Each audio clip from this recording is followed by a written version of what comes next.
we're back. You are listening to Lunch on Caps with your host Kamakhala Pompi. I'm joined in the studio with Simple.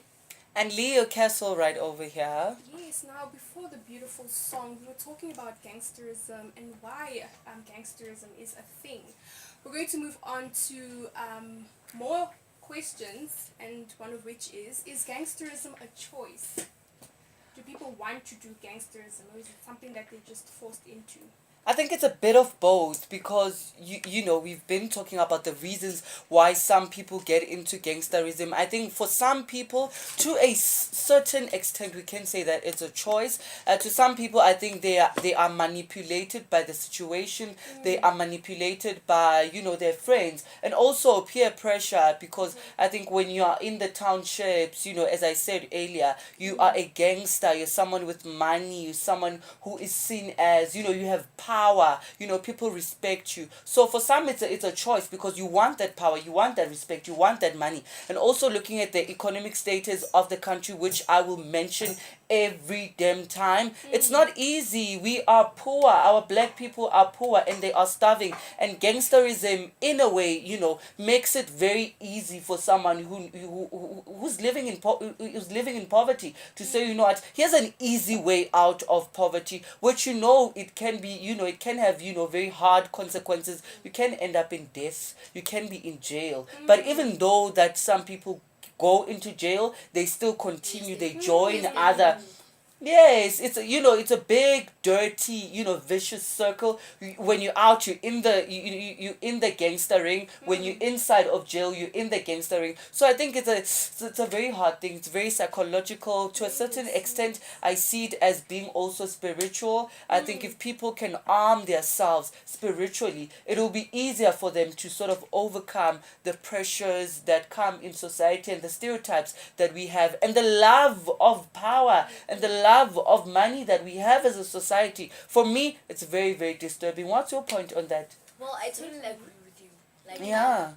This can have like consequences, like bad consequences, like going to jail. And I feel like jail, they feel like they have more power. Yeah. Yeah. Because at jail they do respect me. And Lokshini, you guys, they demand respect. In fact, I respect. So basically, if you don't respect them, then Yeah, so I think the general thing here, I think one thing that we are all agreeing about is that gangsterism is all about power and money. Outside of that, I don't think there's anything really that that we could count as a matter that influences people to join gangsters. I don't know. What's your take on that? Maybe we should also consider safety, guys, because Yeah. if you're safe outside of jail and in jail, you're safe. I mean, let's not forget that our police systems, a part of it can be a little corrupt.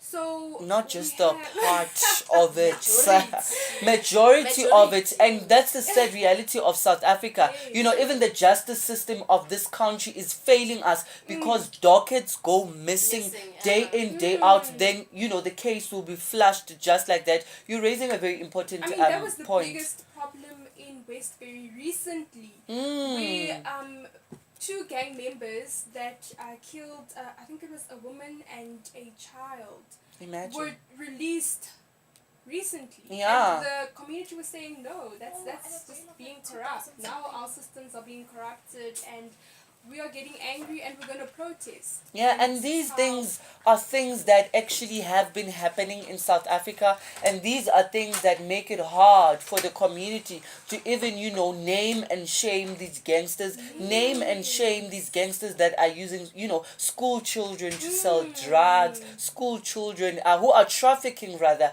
young girls, young boys and girls. So it makes it very hard because if I know that in my community there's an anonymous gangster who I will not mention, I will even be scared to go to the police station because I know should I name and shame, the very same police officer in the station will go to that very same gang leader and tell him, Khoru, you know what, and there's actually a rat where you live, and just like that I will die. So I think even though I might know who these gangsters are, we don't want to talk because we don't want to die. And I just feel like there's the police system, like they protect the perpetrators more than the victims. Yeah. Like the perpetrators like get more attention than the victims. They be like, No, it's part of the it's part of like of life. Yeah. So, very, where are we safe?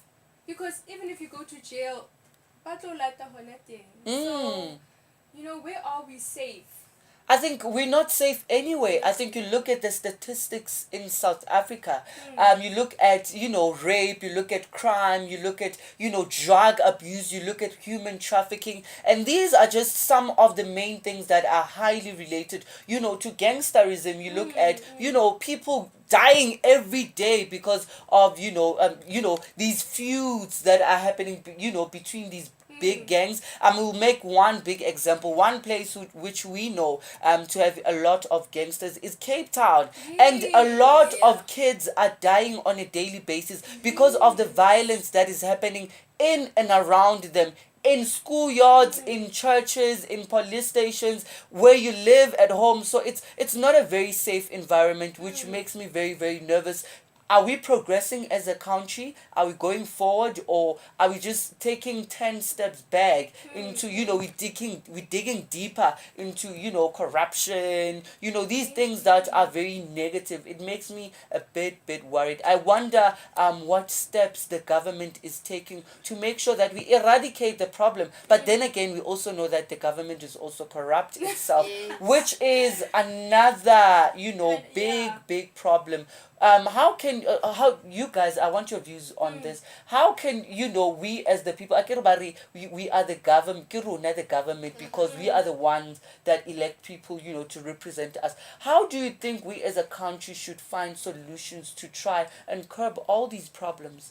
I think firstly, I've noticed a trend with gangs, and we only hear about these gangs and these incidences when something big happens. Yeah. Recently, Westbury, there was an incident and they're protesting, and it became dangerous for people to even walk or drive past that area, and that's when we hear about gangsterism. We need to talk about it. We need to talk about it. But then also talking about it is risky. It is. It's risky because even, just to off-ramp a little bit on the topic, touching on, nyaupe addicts. For me, the problem is not the addict. The problem is the person that sells nyaupe. We're always saying that, the youth needs to leave drugs. My thing is, don't focus so much on the person that is using the drug. Try to pin down the person that is selling the drug. Because if you deal with that problem, the person that is addicted to the drug, whatever drug that it may be, it will be hard for them to get the drug. And obviously, if there's no supply, you can't consume any drug. Same applies with gangsterism. If we pin down these gang leaders and actually name and shame them, I think it will be very, very easy, but it's going to be a very hard task. Oh my goodness. Very hard, isn't it? Well, I think to touch on that, Leo, we are taking like 10 steps back because in South Africa we need to develop. Yeah, it's been developing like since, and like yes, we should find like people who do sell drugs and never focus like on the person who does drugs, because if we can track down the person taking some drugs, then we might as well stop it. We might like if not get the person arrested, then plus like we have loan exactly. If the police don't do something, then they'll do mob yes justice. And you know what mob justice does? Mob justice leads to death. Exactly.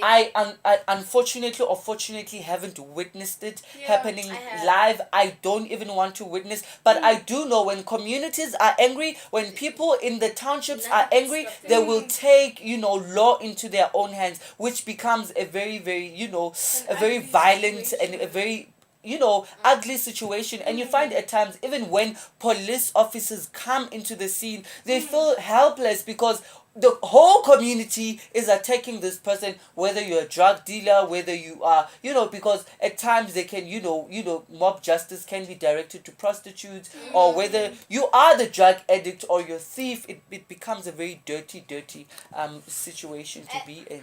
And like the drug leaders, there's 16 days of activism, they're there. Exactly. They're contributing to the topic and they're like giving out advices when they are the ones who are doing that. We're going to talk more about that. As you can hear, this conversation is getting deep. We'll be right back after the break. Don't forget you're still tuned into Lunch on Caps and it's 24 minutes past 1.